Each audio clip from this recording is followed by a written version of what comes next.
आइए अगली खबर की हम बात करते हैं।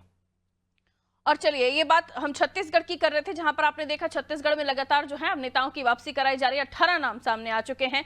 एक बार फिर से छत्तीसगढ़ की ही बात होगी, जहां 11 फरवरी को नगरीय निकाय चुनाव की वोटिंग हो चुकी है, आप जानते हैं, और अब 15 फरवरी को मतगणना होनी है। वोटिंग के बाद ईवीएम कड़ी सुरक्षा के बीच स्ट्रांग रूम में रखी गई है। दरअसल 11 फरवरी को प्रदेश भर में नगरीय निकाय चुनाव की वोटिंग हुई थी। शाम को मतदान खत्म होने के बाद 173 निकायों के 10,422 प्रत्याशियों के भाग्य ईवीएम में कैद हो गए। 15 फरवरी को निकाय चुनाव के परिणाम आने हैं।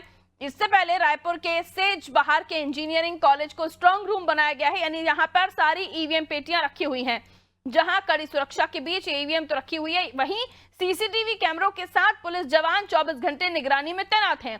परिसर में 24 से ज्यादा सीसीटीवी कैमरे लगाए गए हैं और लोकल पुलिस जवानों के साथ सीएएफ के सुरक्षा जवान भी तैनात किए गए हैं।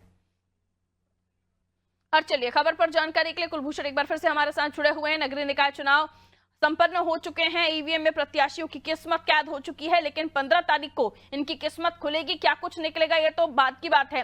लेकिन कुलभूषण, सवाल ये कि आप जिस तरीके से सुरक्षा की जा रही है, ईवीएम की स्ट्रांग रूम बनाया गया है इंजीनियरिंग कॉलेज को, वहां पर तमाम ईवीएम को रखा गया है, सीसीटीवी फुटेज सीसीटीवी की निगरानी में रखा गया है, सीएफ के जवान तैनात हैं, जाहिर है कड़ी सुरक्षा के बीच ईवीएम को रखा गया है, किसी तरह के आरोप प्रत्यारोप तो नहीं आया इस बार? जी बिल्कुल, इस बार जिस तरह से सुरक्षा व्यवस्था की गई है, बिल्कुल पिछली बार की तरह इस बार भी बहुत ही कड़ी सुरक्षा व्यवस्था जो है ईवीएम को लेकर इस बार की गई है। 24 घंटे जो है सीसीटीवी की निगरानी वहां पर की जा रही है। 3000 से ज्यादा कैमरे जो हैं उस पूरे इलाके में, उस क्षेत्र में और पूरे स्ट्रांग रूम के अंदर और बाहर सभी जगहों पर जो कैमरे हैं वो वहां पर लगाए गए हैं।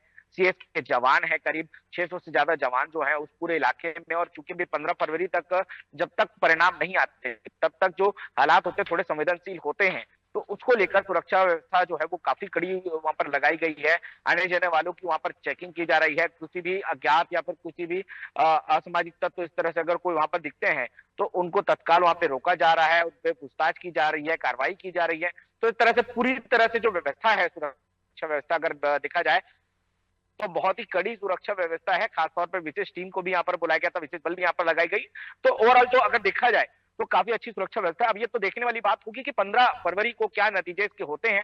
सबसे ज्यादा जो दिक्कत होती है वो रिजल्ट के दौरान ही होती है, और इस तरह के चुनाव में क्योंकि लोकल लीडर्स इसमें होते हैं तो इस वजह से उस दिन काफी हंगामा हो सकता है, काफी, क्योंकि लोकल पार्षद के चुनाव होंगे और जनपद पंचायत इस तरह के चुनाव होते हैं, नगरीय निकाय नगर पालिका के चुनाव होते हैं, लोकल लीडर्स उसमें होते हैं, गली मोहल्ले के लोग इसमें शामिल होते हैं। तो उस दिन बिल्कुल यकीनन तौर पर कुछ हंगामा जरूर होने का आसार होते हैं। तो उसी को देखते हुए खासतौर पर विशेष बल 15 फरवरी के लिए और स्पेशल बल वहां पे लाई जाएगी। पुलिस की भी पूरी टीम को वहां पर व्यवस्था वहां पर की जाने वाली है।